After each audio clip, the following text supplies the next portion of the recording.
Good afternoon, good evening, good morning, wherever you are in the world. This is Dr. Barry, London News. Part 2, Dr. Steve Manning. Halfway through the interview, if you wish, Stephen's system crashed and he sent the rest by a link.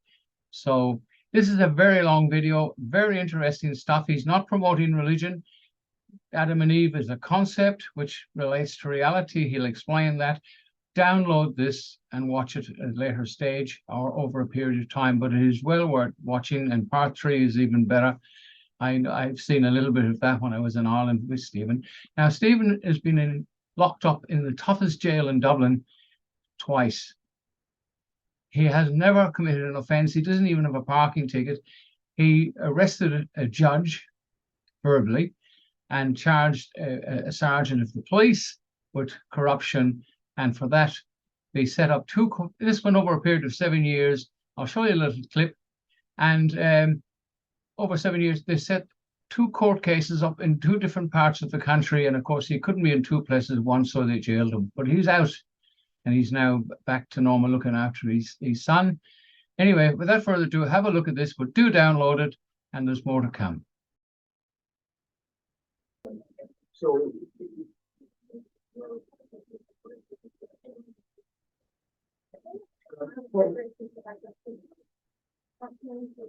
well, no, hold on a minute, guys. No, stop a minute. She is a criminal as well. You guys should be ashamed of yourselves. You're supporting a criminal cabal. Why are you wearing a mask? That's a load of nonsense, and I think you know it. Yeah. No, it's not my use. You know why? They're going to kill. But you're committing a criminal offence, and you know you are. No.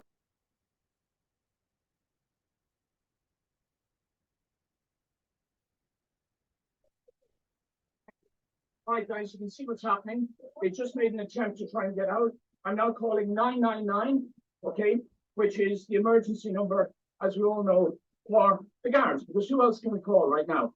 These people, they've now made an attempt to exit the property or block them on the property. The registration number is still lock the door. Okay, they've got the door as well. Okay, now listen, you guys know I'm very rarely ever and very rarely confronted with individual guards, because I have the highest respect that you're in a difficult situation, but you cannot serve this criminal cabal and think you're going to get away with it.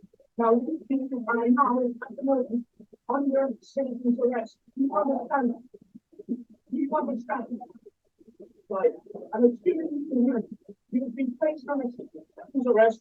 You're now in our custody, and you will remain in our custody until a member of the Irish Parliament who is not committing a criminal offence arrives here to accept jurisdiction for the arrest. Yeah, hi there, Barry. Thanks again for bringing me back for part 2 of this presentation. As people can see, it's called the triadic archetype. And to put it very simply, this is a discovery of a universal code, if you like, that relates to universal law. And it underwrites, as you see on this introduction slide, history, nature, science, religion, philosophy, energy, light, colors, numbers, and symbols. And in the course of this presentation, I hope to explain why this is so important. Those who haven't seen part 1, that's the best way to start, is to have a look at part 1, and after that then come on to part 2. But very briefly, part 2, subject matter here is evil, the fall, and the archetype. Begin by just scouting very briefly over some of the slides you've already seen. Now, I'm only just putting 2 or 3 up here just for those of you that haven't yet fully seen part 1. Let's read this. This was one of our little promotion pieces for a book that we wrote about this. We are all literally children of light.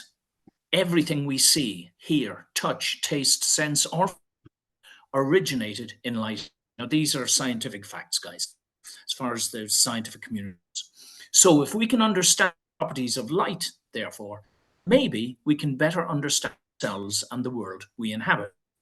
And then we talk a little bit about the book that details a remarkable phenomenon, a subliminal color code that is present everywhere in nature, history, science, mythology, scripture, art, and philosophy, a universal triadic archetype that permeates our existence, that underwrites history and society, and hints at the very meaning of itself, claims to be making in a presentation like this. But please bear with me, guys.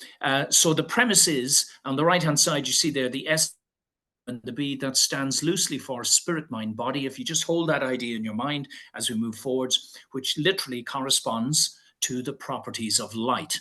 One of the other slides that we went into detail over, it's just to show people that there's this thing called the electromagnetic spectrum, all of the energy sources that we know about, and in the middle we have visible light. And the only thing I need you to pay attention to for this part of the presentation is the fact that at one end of the visible range of the spectrum is deep reds, and the size of those waves, nanometers, is 700 nanometers. And at the other end, we have deep blues at 400 nanometers. They, as you will come to see, correspond along the, not just with the electromagnetic spectrum itself and the properties of light, but with lots of things that have happened in history. Part one, we showed a lot of color-related phenomenon, especially to do with political colors and flags down through the ages, that subliminally, without the knowledge of the people who composed and created these icons and symbols and colors, they correspond with these colors in a particular order. Once you start understanding that, you start realizing something is giving us information that we would be foolish to ignore. And just to give you an overview, guys, and this is the last of the previous slides that we covered in part one. Very briefly, we'll just read through this once quickly, just so that everybody gets the idea of how comprehensive this concept is. The idea of a triadic archetype: substantial, Eden, the tree of knowledge, the tree of life, and story, the cosmogonic myth. So the Garden of Eden story is full of archetypal symbol. Why this is so, we'll get to shortly. After a few slides, we'll explain why this is so. But what we first need to understand is that the myth of the Garden of Eden is an attempt by us to explain our origins and where we came from. And instead of just thinking of it as a sort of a fairy story that's something nice to teach the kids at night or whatever, you know, there's actually more to these myths. And if you've never read it, there's a book by, oh Lord, I've forgotten his name, The Power of Myth. Oh yeah, Joseph Campbell. Joseph Campbell, The Power of Myth. It's a great book, but the book actually explains how all of our myths have truths contained in them, no matter how ridiculous the stories might appear to be in a literal sense. There are hidden truths that are very, very important that we mustn't ignore. Unfortunately, the history of humanity is such that we've largely been unaware of the symbolism, what it really means, and how it should affect us in our daily lives, both as individuals and as communities. So we go to the first slide. So here we have Adam and Eve in the garden. Everything's hunky-dory. Everybody's happy. And here is the first representation of the triadic archetype. We have the origin, the feminine and the masculine. And if you think back to the slide with the colors at the electromagnetic spectrum, here you have the deep reds on one end representing the masculine and the deep blues on the other end representing the feminine. And of course, we also have the feminine figure here as well. This is where Adam and Eve walked and talked, naked and unashamed, with God. Now, why is this important, guys? Well, the fact that they were naked, not making any silly conjecture here about this, but the fact that they were naked and unashamed is quite important to understand in context of the story. So here we have on the left, so we have God, Eve, and Adam, all right, which corresponds to concept, plan, and action, or on the left-hand side, spirit, mind, and body, as well as all of the other triads we've already briefly skirted over. But it's important to remember that so the spirit or God or the concept, the original concept, informs the plan. which in turn directs the action. Do you remember this, guys? Concept, plan, and action. It's very, very important to get this, because if that was the original model when everything was hunky-dory and Adam and Eve were just wandering around naked and unashamed, I keep making a point of this, you'll see why in a moment, it's very, very important, very symbolic. They had nothing to be ashamed of, and they were in intimate, direct contact with God, which guided everything that they were doing. Now, of course, God had given them some instructions. You can do this, that, and the other, but don't do that. We'll get to that in a moment. Now, as to the symbolism in the garden, the next slide, 2 special trees in the Garden of Eden. And these were, respectively, the tree of life, which we have here on the left, and the tree of knowledge and evil, which we have here on the right. Now, I've taken a bit of artistic license here, and I've gone in and found a red colored tree and a blue colored tree to fit this pattern. Okay, yeah. Well, obviously, Barry, it's just to keep the, just to keep the color symbolism alive as we look at this. But the question has to be asked: why would the Bible story, the original creation myth, why would it mention a tree of life and the tree of knowledge of good and evil? Well, if you remember a few minutes ago, I said that, this triadic archetype, concept, plan, and action equates also to spirit, mind, and body in that order from the top down. Okay. So starting at the body, at the bottom, the body, action, the life force, right, which corresponds in turn to the chakra system, which ascends in this order as well in these colors. There's 7 of them, of course. They have other colors in between, but they still match. They align with this. The sexual chakra is right at the bottom in the pelvis, and that's the red chakra. The blue one is in the throat area. It represents communication, which is to do with the mind, right? And finally, the crown chakra is either a blaze of all colors, which represents all of the colors of the spectrum, or it is a pure white, like a halo type thing. So here again, there's some truths hidden in these religious beliefs and practices. But now we look and we say, well, hold on a minute. So how then? So the tree of life, you're saying, equates to the red chakra, to the to the energy, to the life force. Yes, and to the masculine energy. That's correct. And the blue tree, which is the tree of the tree of knowledge, or the tree of wisdom, right? The tree of knowledge of good and evil corresponds to wisdom, or the mind. Okay, you start to see how this starts to align up. So energy, life, masculine, Adam, all down there in the red, and then mind, communication, throat chakra, and wisdom, all. And if you remember, I said very briefly earlier, you have theos, which is the Greek for God, deity. Then you have sophos, which is the notion of wisdom. And then you have logos, which is the concept of the word in action, okay? So of these subliminal codes, numbers, time periods, color, and others. Well, if everything was so hunky-dory and wonderful, then what went wrong? Now, this again is really, really important, Barry. I hope everybody's paying attention here, because there are so many different notions of what actually happened. But all that we know is that God said to Adam and Eve, have fun, guys. Have a great time. It's all yours. You can do anything you like, but don't eat of the fruit, or don't partake is the term actually. Don't partake of the fruit of the knowledge, the tree of knowledge of good and evil. So they're being told, don't partake of the fruit of this particular tree. Now, I have to ask, if these trees in turn correspond, if Adam corresponds to the tree of life, okay, then think of family trees. Who do you always trace it through? Through the male, right? The male line, okay? So Adam is represented by the tree of life, and Eve is represented by the tree of knowledge of good and evil. Okay, let's just call it the tree of wisdom. It might be a bit easier to call it that, the tree of wisdom, all right? They're told you can do anything you like, but don't partake of the fruit of that particular tree. Well, if the tree is a symbolic representation of the original feminine, what fruit would you be getting told not to partake of? What particular fruit? Catholics out there will already have worked this out, but the fruit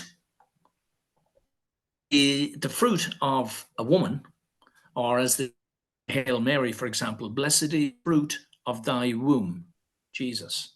The fruit of a woman would be a child, would it not? Makes Yeah. sense. What if, now, yeah, you see in representation, the traditional representation, we have Satan, and he thinks, he told him, eat the apples, eat the fruit, and it's all, again, highly symbolic and everything, you know, but this is a pretty good depiction. You got this evil character who is interrupted. What is he interrupting, though? We've got to ask this.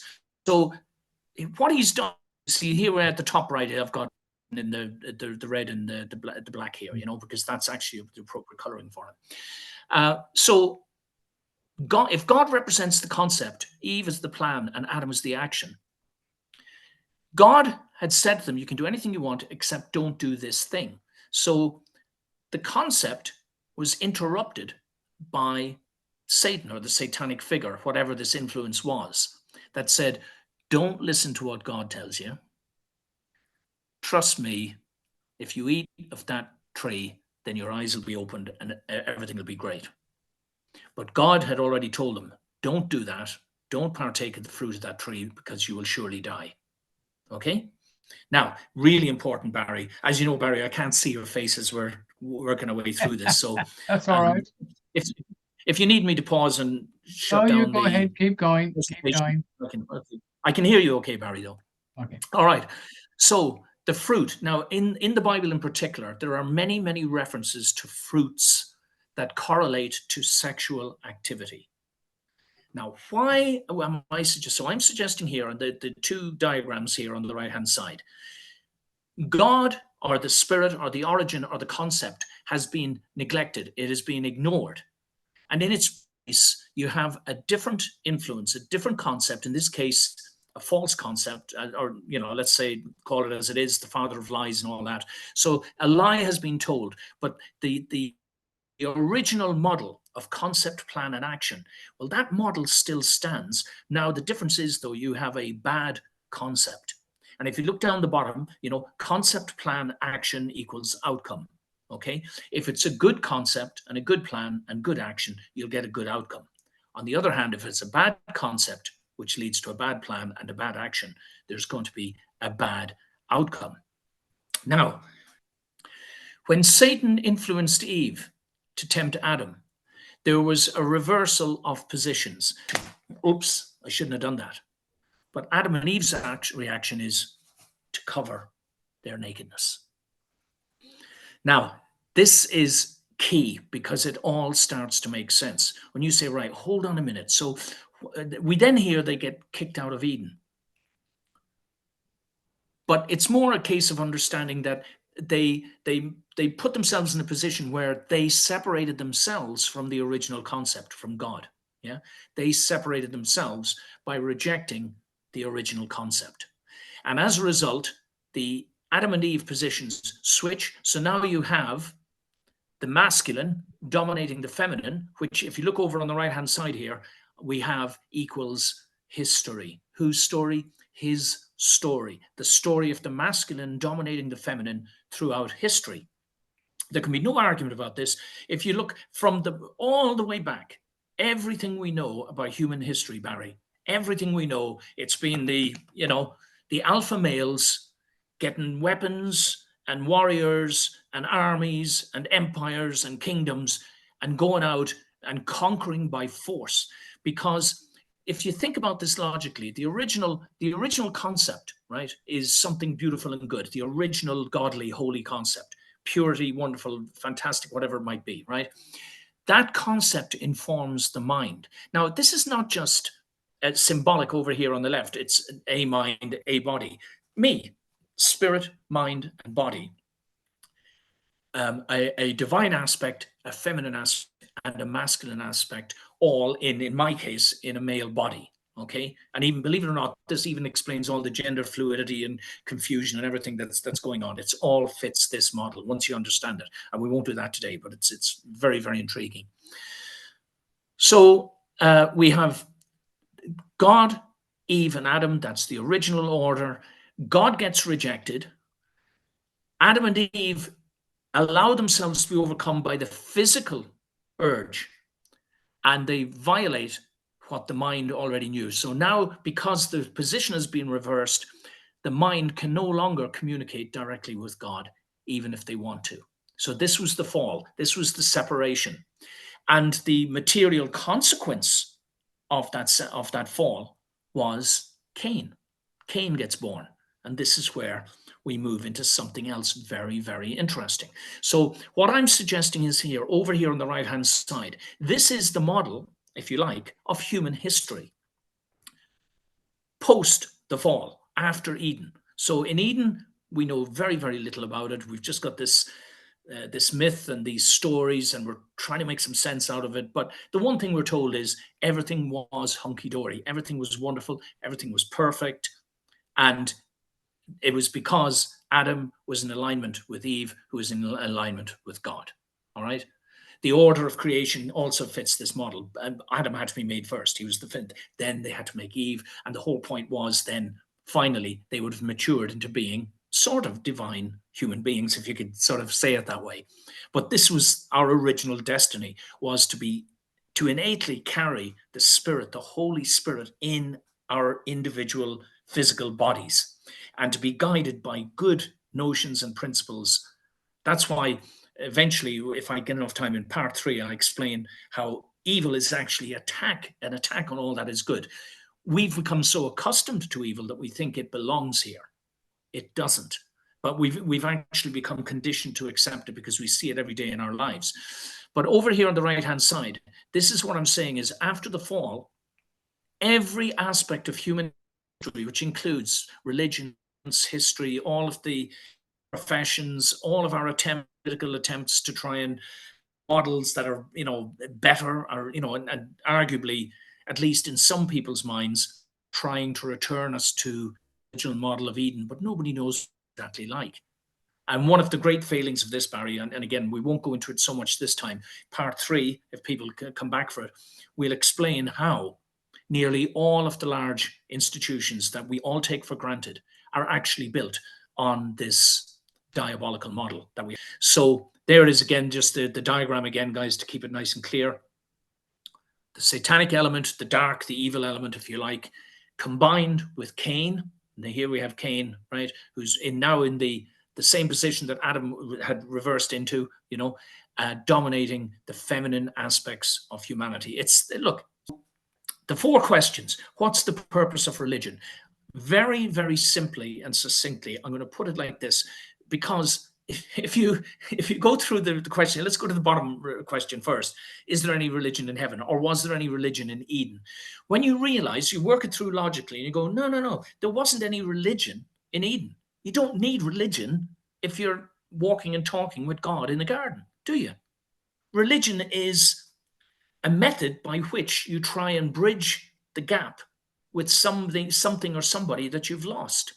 It's like I've said to some people, it's like using the mobile phone, Barry, Yeah. We did this when you came over to visit, Barry, in Ireland. And I said, how ludicrous would it be for me to get my mobile phone out and dial to you while you're sitting across the table from me? That's the medium that is necessary when you are separated from somebody. You have to find a medium of communication. Cain and Abel's medium of communication was a ritual, offerings. That was actually, arguably, when religion began, at least according to Judaic Christian tradition and Abrahamic tradition. It's the offering. It's Cain and Abel. Where's this God our parents have told us about? We want to talk to him. He sounds like a good guy.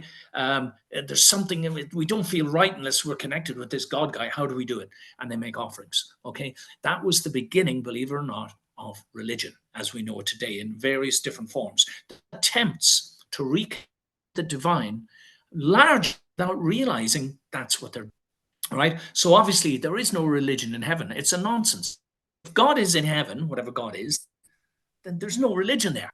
This makes people sit up and think about how important religion really is in the bigger picture, the bigger scheme of things. So we start to understand that religion is a finite thing. It has a purpose. And if the purpose of dialing you on the phone, Barry, is to find out what cafe you're sitting in so that I can come and sit down and talk to you in person and as a collective, because as you remember in the Lord's Prayer, yeah, thy kingdom come, thy will be done. Where? On earth as it is in heaven. So there's another giveaway there that, we're supposed to have the kingdom of heaven on earth. Absolutely. That's what Eden was. Eden, at the time that everything was going wonderful and hunky-dory and perfect, was the literal kingdom of heaven on earth. And then it got invaded by lies, by the satanic persona, archetype, message, the presence of evil. Evil attacked it. Something went wrong. And you see, a lot of people, Barry, think that evil is a necessary countermeasure to good. It's not. We'll talk about ever so briefly in a moment, but in part 3, we'll do that in some detail. And here we are, Barry. Due to our technical problems, this is a continuation where we got interrupted, my friend. I'll go straight into it and keep it as brief as is practical. So here we are, guys. What we're looking at here is a fraternal role reversal in the Bible. Why is this important? Why is this interesting? Basically, guys, it's to reinforce the whole concept of the triadic archetype and the meaning behind it, which sheds light on some of these otherwise curious phenomena in the Bible, strange happenings going on, very hard to explain. I want to point out here, guys, is simply that you have older brothers and younger brothers, and often then a third sibling ends up taking over the enterprise after usually the older brother has killed the younger brother or tried to do it, in other words, the Cain and Abel story. In particular, guys, and in context of what's going on in the Middle East today, and we're going to have a brief look at that in a moment. I have to just put this out in short snippets, guys, because it's a complicated and convoluted story. But very simply, if we go to the birth of Ishmael. Now, who was Ishmael? Well, he was the son of one of the sons of Abraham. The other one was Isaac. So Ishmael was about 13 years older than Isaac. But I just, again, check your Bibles about this, guys. Check your history books, and you'll realize that the connection I want you to make here, guys, is between the symbolism, the older brother, the symbolism, the colors, the nations, because most of these characters down the left-hand side end up in Egypt, of all places, right? The traditional enemy of the Jews, the Israelites, okay? And Ishmael in particular has 12 sons who become, in effect, the Arab peoples, all right? That's very important to notice here, guys. And then the other one I want to make an example of, and of course, Isaac is his younger brother, because Ishmael's mother is actually an Egyptian, and he then goes off to Egypt and lives there, okay? Meanwhile, Isaac takes over the province, so to speak, but then he has twin sons when he is 60 years old. Again, the symbolism is important. Both of his twin sons, Esau and Jacob. Esau is known as red and hairy all over, and I might mention as well about Ishmael, was known as a donkey of a man. He'll turn his hand against everyone. He's going to be fighting with everyone all his life. That's what was said about him, apparently from God, so to speak. So now you have his brother Isaac has the two twins, Esau and Jacob. And Esau was born first. He's described as red and hairy. Okay, why red? Important, guys. It's important. His brother Jacob was holding on to his heel coming out of the womb. All right. Which apparently is the Hebrew name. I won't go into too much detail about this other than to point out again, remember the numbers, guys, 700 and 400 are multiples thereof, 1740 and so on. Both of the boys are 40 years old when they go off and get married.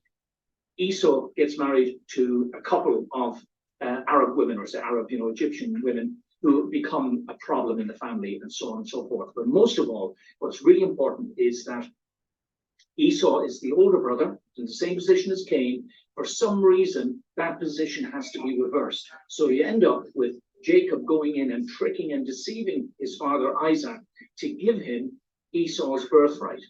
And Esau, meanwhile, the blessing, Esau, meanwhile, has sold his birthright to his younger brother for what? a bowl of red pottage or red stew. Check your Bibles there and ask yourself, why did it have to be red? What is the significance? I'm telling you, it's because it all aligns with the properties of light. We won't go any further into this, guys. We stop at Aaron and Moses, because Aaron was Moses' older brother. Again, Moses was in the chosen position. Why? Because he connected directly to the divine. Do you remember this? Spirit, mind, body. Moses was in the feminine position, the younger brother position, to go and connect with the divine. And then he gave instructions to Aaron. In this case, Aaron obeyed him and did as he was told most of the time.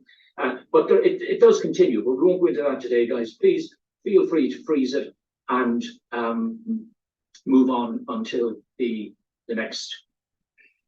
Oh yeah, here we are, guys. Let me just pop up the next slide. So we've only got a few more slides left, guys. What I want you to look at here is just telling you we have the traditional enmity between the Arabs and the Jews. Again, I'm trying to keep it nice and straightforward, guys. Look at the imagery, look at the colors. And again, this is not a case of saying one side is right and the other is wrong, because we're all flawed and we're all failed. What it is showing you that despite our beliefs, that we're all individually making choices in our lives, or collectively, or as nations, or as empires. Why is it that we keep aligning up with these color patterns?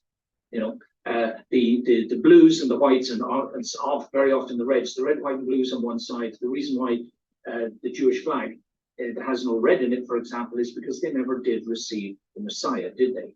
Who is the Messiah? Well, arguably it was the person of Jesus Christ, who, if you look in all of the traditional paintings of him, almost invariably the painters choose to dress him in red and white. Why would that be, guys? Could it be subliminally aware that that is the colors of the Messiah, the person who's going to come and try and rectify the original problematic displacement from the properties of light itself? And then finally, the Arab nations, very interesting, is see a string them across the bottom there. They're supported by the Soviet Union, the Arab League, and all the rest of it. The one common denominator amongst them all, no blues. Why not? Because they do not recognize or acknowledge the divine, do they? Or at least they haven't done traditionally. Okay, so it's all there, guys. I'll leave it to you to do a bit more research. The next, let's see as we go. Yeah, the slide again, just making the point, guys. You know, something is clearly wrong. I'm arguing and explaining that evil is what is causing all of the pollution and destruction and the hate and the fear and the poverty and the wars. That's what's causing it. And it comes out of a manifestation of human evil, okay? And it's only humans. This is the main point I want to make here today, guys. It's only humans who are capable of manifesting evil, because we've got the intelligence and free will and the conscious ability to do so, all right? And we've been living in this evil world, so to speak, for so long now, it's hard to imagine how we're going to extricate ourselves from it. But we have to start imagining what that would be like. All right, again, just re-emphasizing the same slide, guys.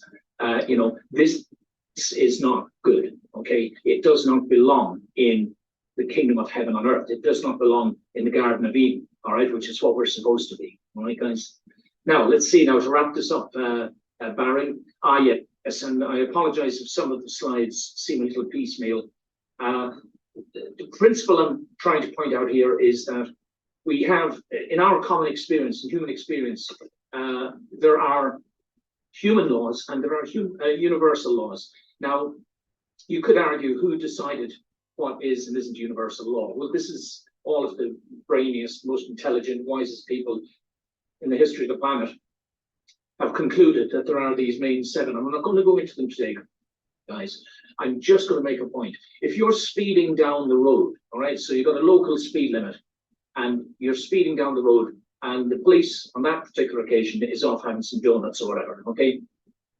That's an example of where you've broken a local or a human man-made law, right? But there's no consequences whatsoever. You know, you didn't run anybody over, you haven't done any damage to the vehicle, and nobody saw you.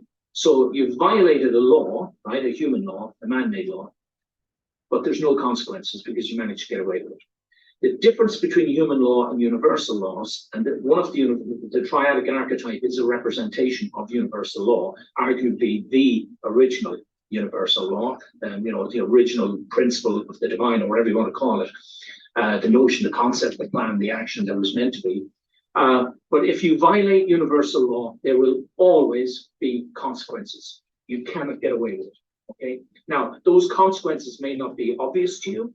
They may not be noticeably palpable and evident in your personal life, but consequences there will be. And that means, if it's not for you, then it's for people around you or whatever. Okay. So in other words, we cannot violate universal law without consequence. But on the dark side of that coin, humans can violate universal laws either in ignorance or through choice. Okay, arguably when it's in ignorance, it's a fault or a failing of lack of knowledge and awareness, wisdom. Okay, the feminine principle. Okay, but if it's done consciously, knowing that what we're doing is wrong, obviously that would define evil as an attack on these principles. Okay. And so very simply, you could, and again, I don't get distracted here, guys, with the yin-yang concept and everything. A lot of people, especially the Western tradition, believe that the yin-yang concept encompasses good and evil. It doesn't, guys. It encompasses all that is good: light, dark, hot, cold, positive, negative, the attraction, repulsion, all that sort of stuff, up and down, north, south, east, west, all of those things, masculine, feminine. I'm arguing that the original yin-yang sort of symbolism was actually red and blue, like you see it in the Korean flag, for example. Red and blue, two balanced ends of the spectrum. All that is good is harmony. Evil is an attack on that principle, and maybe the reason that we traditionally have done it in black and white, possibly, and again, I don't know for sure, but I imagine the first manifestations of the yin-yang symbol were probably carvings, were they not? And they would have been in relief like this, possibly in black and white, but I don't know, guys. Anyway, that's another discussion for another day. Now, let's see. We've got to bump through this really quickly. Now, this is another concept that's very important to grasp, but I'll leave the viewer to come back to the slide and study this. But what I'm going to suggest here, guys, is there are 4 stages of awareness or perception or manifestations of reality, let's say, okay? And the lowest one, and this is no affront or offense to religious people out there, but the lowest one is beliefs. Why? Because I can believe that my glasses are made of chocolate. And until the day that I tasted and discovered, no, it's plastic, not chocolate, I can keep that belief, can't I? But the fact of the matter is, the minute that I do realize that they're not made of chocolate, then my belief that they were made of chocolate disappears. If my belief was that they weren't made of chocolate, that also disappears. The belief disappears in place of what? The reality. So the reality trumps beliefs. And this is very important to realize when you're thinking about the general level of ignorance and lack of awareness of most of us. We will coast through life. Many of us are quite happy and satisfied to coast through life, believing stuff that we actually don't know to be true, that we haven't even tried or tested to find out whether or not it is true. And again, this is where the triadic archetype really comes into its own, because it ratifies so many things that are arguably true and of a higher standard of reality than most of us can grasp. And it points out the things that are not true. Now, what I mean by true here, say reality, yes, okay, so physically, yes, we know these are glasses, we can see, taste, touch, feel them, and they're glasses. But in our reality, as you see here in this slide, we know, as we saw earlier, all of the violence, the chaos, the wickedness, the evil that's in the world. So there's something wrong with the reality that we're living, all right? There's something seriously wrong with that. Why is that important? So this is the second stage of awareness. Because there is, and this is the 4th stage, the top stage of awareness is perfection. The original idea in the mind of the divine, the deity, the energy of the universe, whatever we want to call it.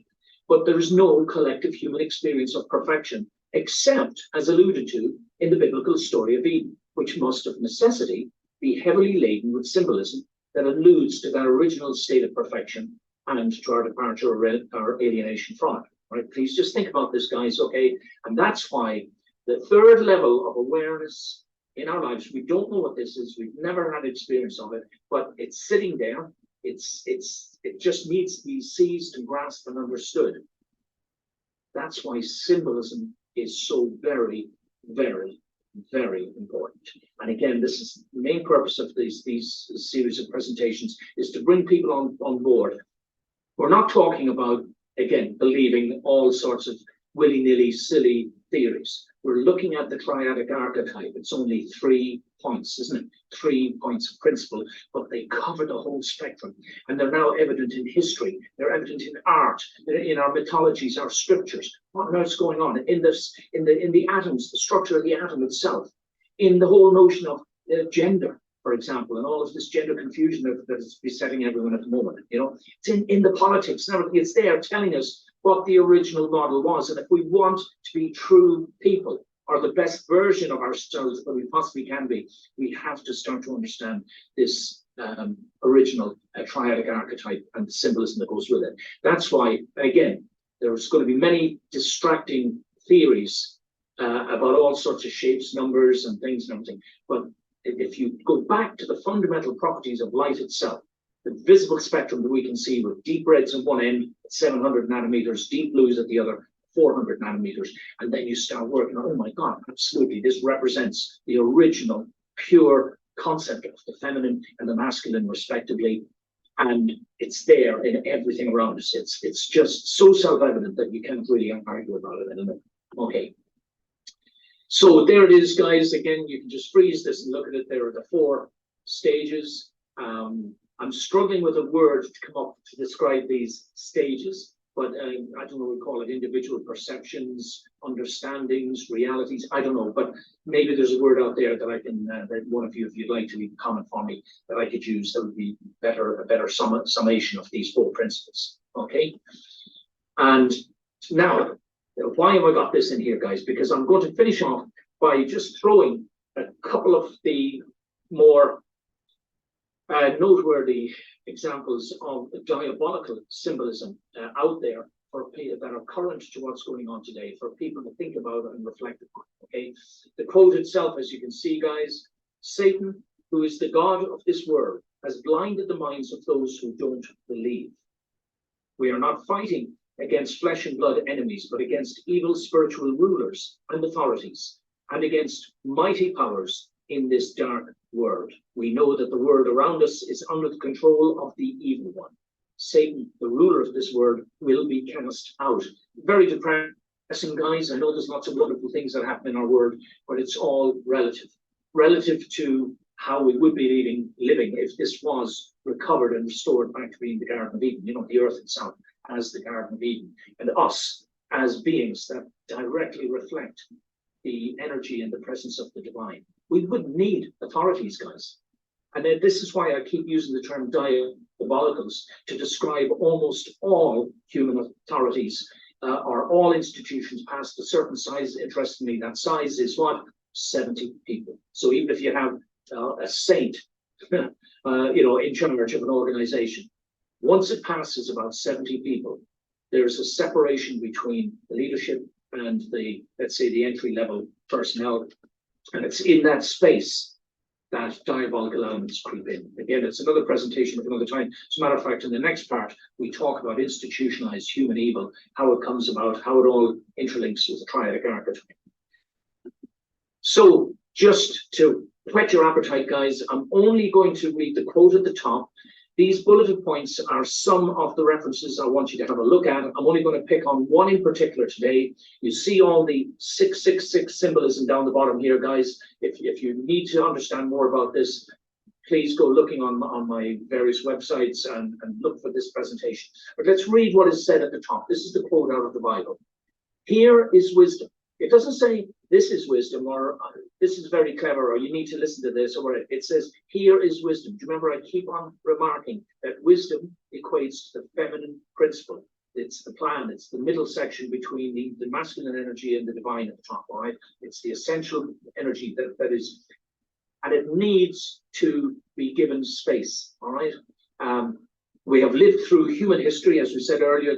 Cain, whose story? His story. It's the story of Cain, or of the masculine that's been corrupted by Satan, who's violent and aggressive, and and so on and so forth. And that has been our history. So let's look at this. Here is wisdom. So could it be possible that this is the feminine principle explaining something to us? Here is wisdom. Let he who has understanding calculate the number of the beast, for it is the number of a man or mankind, right? Again, the various translations differ in how they understand this. And that number is 666. Right there in the middle, guys, I want you to look at that. Spirit, mind, and body. You've got them reversed here, so it's got the spirit is cancelled out, and you've only got the body and the mind. Now, how would you describe, let's say, a cow or a dog? And regardless of the characters and their personalities and their intriguing, characteristics and all the rest, how would you describe them? Well, they're all described as animals, as beasts, right? I'm suggesting if you take away the soul of a man, which would render them to be sociopaths and psychopaths, to use psychological terms, capable of doing great damage and hurt to other people without remorse or conscience, right? Why? Because they're disconnected from any notion of goodness or divine. If you can remove, so to speak, the spirit, the element, that's what we lost in the fall, if you can remove that from an individual person, and if we give it the properties I have here of 33 1/3% each, 33 1/3% for the spirit, the same for the mind, the same for the body. You remove the 33 1/3%, you're left obviously with 66.6%. There's your beast, my friends. It is people without souls or consciences, and institutions without souls or consciences, right? Which is basically nearly every single institution in the world that is dependent on profit to keep going. There's so many diabolical sacrifices that need to be made in order to achieve that end. Don't be too worried about that, guys. We're all involved in it to a certain degree. First of all, we have to understand what we're doing, and then we can start to correct it. Now, interestingly, 33.3, and I'll just throw this in there, guys. What age was Jesus when he died? 33 1/3, 33 and 4 months, according to the accounts in the Bible. And I know that these accounts vary and all the rest of it, but it's very, very simple. Also, what is the witching hour? The witching hour is between 3 and 4 a.m. But what exactly, precisely, is the time that the mystics and the Satanists and all the rest of it, not that they're the same, of course, claim is the time when the spirit world and our human world are most closely aligned, is at 3:33 a.m. Is it a coincidence that there are 33 degrees in Freemasonry, for example, and so on and so on and so on? There's reasons for all of this numerical symbolism, guys, and it all makes sense. But the one point I want to point out to you here, guys, I'll finish off now with just a couple of slides to finish off. The one point I want to make here, guys, is that on September the 12th, 2019, in Wuhan at the Institute of Virology, 3 things happened. First of all, they took the viral database offline. It was true, to my knowledge, it still hasn't gone up, guys. That's the first big marker. Secondly, they ordered a new air conditioning system for millions and millions and millions of dollars, even though the existing one was only 2 years old. Suspicious, right? Yeah. And thirdly, they upgraded their civilian security to military security. Now, you have to ask yourself, why would the place at the heart of this whole pandemic crisis thing, why would some, well, it's clearly something happened. Now, the difference now between people who are discovering this now, and I wrote about it in the book, Crisis Color Coup book, is I've written about this, I've got it in there, and I was explaining this nearly 2 years ago. I was thinking about 2 years ago, when we published the book. So this is all explained in there, so that people understand that this was all pre-planned. It was not only pre-planned, but it's part of an absolutely diabolical agenda. Not only because of all of the 666 symbolism you can see exhibited here, that's linked directly to, let's call it, the COVID phenomenon, right? But that particular event on itself, all right, I'm now going to tell you guys that there are a whole series of 666 phenomenon attached to that date. The most notable one, if you look over on your left-hand side, guys, is that on the 12th of September, 2019, It was actually the 11th of September 2019 in New York State. You know, the difference between Wuhan and New York. And as you can see, exactly 18 years to the day, guys. 18 years to the day. So now we have two events separated by exactly 18 years to the day. 666. This is not coincidence, my friends. Then we have a look at the rest of the phenomenon here. Very quickly, I'll just rush through it. 6 days after on the 18th, basically, of September, 6 days later, the World at Risk Report, WAR report, comes out of the United Nations. This was months and years in the preparation, guys, and it's all about controlling the world, dumbing us down, and basically, effectively, finally slicing us off so we can never connect with the divine again. That's what ultimately this is all about. Okay. Then 36 days later, you have the World Military Games in Wuhan, which was one of the events blamed for the alleged spread of the alleged, disease. Right. On the same day, guys, Bill Gates hosted Event 201. This was the run-through, the pretend run-through of an anticipated pandemic.